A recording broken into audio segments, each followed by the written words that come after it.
Facebook পেজের maximum engagement পেতে আজকের ভিডিওতে শেয়ার করা মারাত্মক এবং ভয়ঙ্কর এই ভুলগুলো আপনাকে অবশ্যই এড়িয়ে চলতে হবে। সুপ্রিয় দর্শক, বর্তমান সময়ের এই ডিজিটাল যুগে এসে প্রত্যেকটা ব্র্যান্ড, প্রত্যেকটা প্রতিষ্ঠান এবং ইন্ডিভিজুয়ালের জন্য একটি এঙ্গেজিং ফেসবুক পেজ অত্যন্ত গুরুত্বপূর্ণ। কিন্তু কিছু কমন মিস্টেকস আমাদের ফেসবুক পেজের রিচ, এঙ্গেজমেন্ট এবং প্রেজেন্সকে অনায়াসে ধ্বংস করতে পারে। তবে চলুন সেই মিস্টেকগুলো জেনে নেওয়া যাক।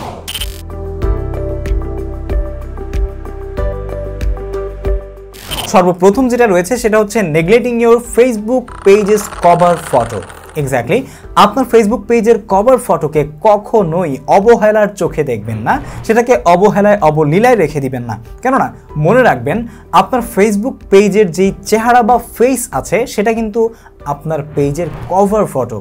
আপনি হয়তো বা অনেক সুন্দর একটা প্রোফাইল পিকচার ডিজাইন করে সুন্দর এবং দুর্দান্ত একটা প্রোফাইল পিকচার সেট করেছেন, but you are losing your brand image by avoiding your Facebook pages cover photo and neglecting your Facebook pages cover photo. মানে আপনার ফেসবুক পেজের যে কভার ফটোটা আছে সেটা কিন্তু আপনার ব্র্যান্ড, আপনার ইমেজকে আসলে রিপ্রেজেন্ট করে অডিয়েন্সের সামনে এবং ভিউয়ারদের বা আপনার যারা পিপল আপনার পেজকে মানে দেখছে বা ফলো করছে তাদের সামনে। আপনার পেজকে ফলো করার ক্ষেত্রে সেটা অবশ্যই যেন well optimised for both of mobile device and computer devices হয়, সেটা আপনাকে মনে রাখতে হবে। এমন একটা কভার ফটো আপনি ডিজাইন করবেন, মোবাইলের মাধ্যমে কিন্তু এখন করা যায়, কম্পিউটার বা গ্রাফিক ডিজাইনার আপনাকে হতে হবে না, ঠিক আছে? এমন একটা কভার পেজ আপনি ডিজাইন করবেন যেটা যেন অবশ্যই আপনার মোবাইল ফোন থেকে এবং কম্পিউটার থেকে দুইটা জায়গা থেকে ওয়েল ভিউড হয় এবং আপনার ব্র্যান্ড ইমেজকে যাতে ফুটিয়ে তোলে, ঠিক আছে? এটা আপনি চেষ্টা করবেন।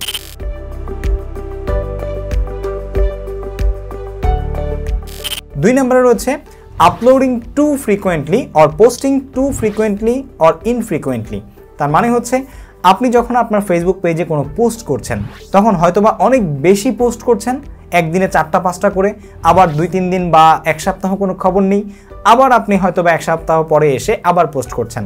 তার মানে হচ্ছে পোস্টিং টু ফ্রিকোয়েন্টলি, দেখা যাচ্ছে অনেক বেশি ঘন ঘন পোস্ট করছেন, অথবা পোস্টিং টু ইনফ্রিকোয়েন্টলি, মানে হচ্ছে আপনি অনেক বেশি লেজি হয়ে মাঝে মাঝে পোস্ট করছেন, মাঝে মাঝে করছেন না। এমনটা করা যাবে না, এটাকে একটা ব্যালেন্স করতে হবে, ঠিক আছে? আপনার দর্শক যাতে বিরক্ত না হয়ে যায় সেই দিকটাকে খেয়াল রেখে আপনার ফেসবুক পেজে পোস্ট করতে হবে। তবে পোস্ট করার ক্ষেত্রে অবশ্যই একটা জিনিস আপনি মাথায় রাখবেন, কোয়ালিটি কিন্তু অবশ্যই ইজ দ্য কি for success on every social media platform over quantity. আপনি যত বেশি পোস্ট করবেন তত বেশি রিচ পাবেন, এটা সত্য, কিন্তু অবশ্যই তার চাইতেও কিন্তু কোয়ান্টিটি আপনি কত করছেন পোস্টের দিক থেকে এর চাইতে বেশি গুরুত্বপূর্ণ হচ্ছে কোয়ালিটি। তার মানে হচ্ছে আপনি যদি 10টা পোস্টের জায়গায় 5টা পোস্ট কোয়ালিটি মেনটেন করে আরও বেশি সময় দিয়ে আপনি সেটা করেন, তাহলে সেক্ষেত্রে আপনার সাকসেস হওয়ার পসিবিলিটি অনেকটাই বেড়ে যাবে। সো অবশ্যই আপনি এই জিনিসটা খেয়াল করবেন যেন টু ফ্রিকোয়েন্টলি পোস্ট না হয় এবং টু ইনফ্রিকোয়েন্টলি পোস্ট না হয়।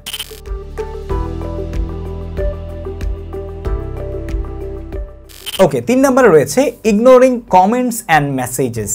আমরা সবাই হয়তোবা ফেসবুক পেজে প্রচুর পোস্ট করি, ভিডিওস আপলোড করি, রিলস আপলোড করি, কিন্তু আমাদের যারা অডিয়েন্স আছে, আমাদের যারা ভিউয়ার আছে, আমাদের যারা আসলে ফেসবুক পেজটাকে ফলো করছে, তাদের যে কমেন্টসগুলো আসছে বা মেসেজেস আমাদের পেজে আসছে সেগুলোকে আমরা রেসপন্ড করছি না বা কোনো রিপ্লাই দিচ্ছি না, ফিডব্যাক দিচ্ছি না। এটা প্রমাণ করে যে আপনি আপনার অডিয়েন্সকে কেয়ার করছেন না, you are don't caring about your audience.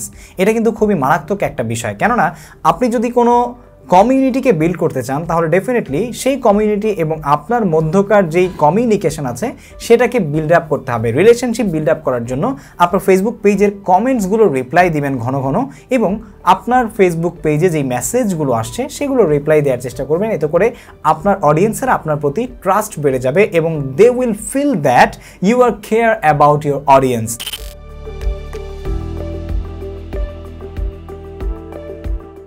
এবং 4 নম্বরে যে জিনিসটা রয়েছে সেটা হচ্ছে ইউটিলাইজিং ফেসবুক অ্যানালাইটিক্স। এক্স্যাক্টলি, আমি কিন্তু আমার টেক আনলিমিটেড চ্যানেলে একটা ভিডিও বানিয়েছিলাম ওভার ইউটিউব অ্যানালাইটিক্স। খুব শীঘ্রই ফেসবুক পেজের অ্যানালাইটিক্স নিয়েও ভিডিও আসবে।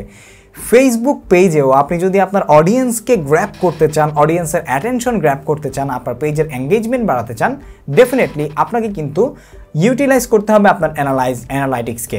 তার মানে হচ্ছে আপনার ফেসবুক পেজ আপনাকে যেই ডেটাগুলো দিচ্ছে আপনার অডিয়েন্স সম্পর্কে, তাদের বয়স কত, তারা কোত্থেকে দেখছে, তারা কি কি পছন্দ করে, কোন ধরনের পোস্ট তারা পছন্দ করছে, কি কি পছন্দ করছে না, এই যে বিষয়গুলো আছে অডিয়েন্স সম্পর্কে আপনি একটু স্টাডি করবেন, একটু জানতে চেষ্টা করবেন যে তারা আসলে কি পছন্দ করছে, তাদের বয়স কত, সেই বয়সের মানুষেরা কি পছন্দ করছে।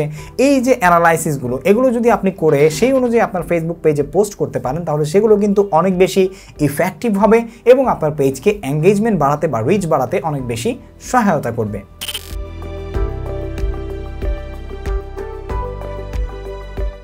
এরপরে 5 নম্বরে যেটা রয়েছে সেটা হচ্ছে overlooking visual content. Exactly, Facebook প্ল্যাটফর্মটাই হচ্ছে একটা ভিজুয়াল প্ল্যাটফর্ম, যেখানে মানুষ ঘন্টার পর ঘন্টা স্ক্রল করতেই থাকে এবং তাদের সামনে যে সমস্ত এলিমেন্টসগুলো আসে প্রত্যেকটা এলিমেন্টসই হচ্ছে ভিজুয়াল এলিমেন্টস।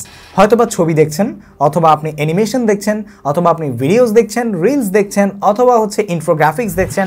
এই যে বিষয়গুলো, প্রত্যেকটা বিষয় যেন আই ক্যাচি হয়। আপনি যেটাই পোস্ট করেন সেটা যেন আই ক্যাচি হয়। আপনি পোস্ট করছেন, এমন কোনো আই ক্যাচি পোস্ট করুন যেই পোস্টটা আসলে অন্ততপক্ষে মানুষ সি মোড়ে গিয়ে আপনার পোস্টের অর্ধেকটা পর্যন্ত পড়ে, অথবা এমন কোনো ইমেজ আপনি পোস্ট করছেন যেই ইমেজটাকে সে ভালো করে দেখছে, এমন কোনো ভিডিও পোস্ট করছেন যেই ভিডিওর অন্ততপক্ষে 1 মিনিট সে ওয়াচ করছে, এমন কোনো রিলস আপনি দিচ্ছেন যেই রিলসের 60 সেকেন্ডের প্রথম 35 সেকেন্ড বা 40 সেকেন্ড মানুষ দেখে নিচ্ছে, এবং তারা কিন্তু ফেসবুকের অ্যালগোরিদমকে মেসেজ দিচ্ছে যে your content is very great.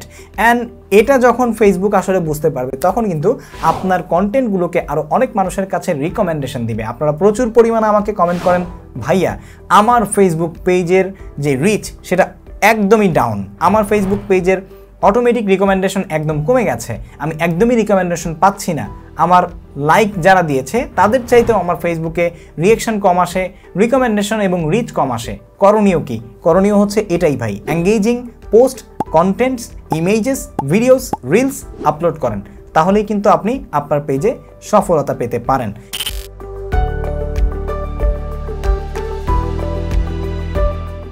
এরপরে ফাইনালি যেটা রয়েছে সেটা হচ্ছে including call to action to your every post, every single videos and every single reels.